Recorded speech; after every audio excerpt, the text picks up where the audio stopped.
10 रुपए अभी इन्होंने फ्यूल महंगा किया है, ये इन्होंने ईद का गिफ्ट दिया है गरीब आवाम को ना।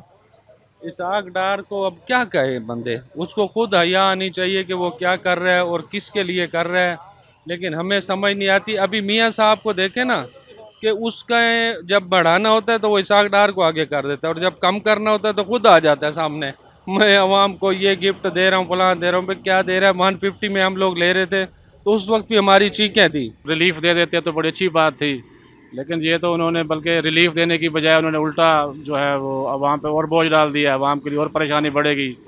अब पहले ईद के अखराजात हैं, बच्चों के मसाइल हैं, घरों के मसाइल हैं, बिजली के बिलों के मसाइल हैं, महंगाई इतनी ज़्यादा है, ऊपर से तेल का जो है बम वो गिरा दिया, तो इससे जो है वो जो रई से कसर है वो भी पूरी हो जाएगी। मुझे ये बताएं, आपके मुल्क के कोई रिलीफ है या दूसरे माना हुकूमतें ये रिलीफ दे के गई हैं? जो करें, जो हालात चल रहे हैं, जो इंटरनेशनली जो प्रॉब्लम्स चल रहे हैं, वो सबके साथ है भाई, क्या करें फिर? 2 रुपए कम करते हैं, इतना बढ़ाते हैं। हम मियाँ साहब के बहुत फैन थे, लेकिन वो खान ही ठीक था, जिसकी हुकूमत में हमारे को 150 पे लीटर पेट्रोल तो मिल रहा था।